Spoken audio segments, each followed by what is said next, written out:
Sa Bonifacio Global City naman sa Taguig, nadukutan ng wallet ang Korean football star na si Yi Young Park. Ang ilan sa mga umano'y mandurukot, nakunan pa niya ng video. Nasa frontline ng balitang yan, si Gerard de la Peña. Photo, okay? Picture, okay? Yeah. Show me your face. No! Kuha yan ni Korean football star Yi Young Park sa Bonifacio Global City sa Taguig. In-upload niya ang video online noong Biyernes. Why you store my wallet?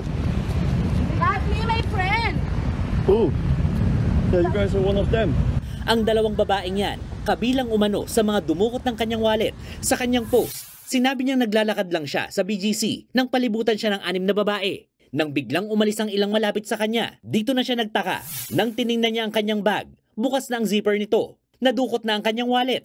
Sinubukan niyang habulin ng ilan sa mga babae. Dito na nagsimulang mag-ingay ang mga umano'y mandurukot. Sinubukan niya pang humingi ng tulong sa isang security guard. Pero kahit ito, hindi rin siya natulungan. Nang makarating sila sa lugar na may kaunting tao, dito na sinabi ng isa sa mga babae na ibalik na ang wallet. Naibalik ang pitaka, pero wala na ang laman nitong pera. Sabi na lang ni Park, hindi niya sinisisi ang bansa dahil maaari naman itong mangyari sa kahit saan. Sana lang ay may matutunan ang lahat sa insidente.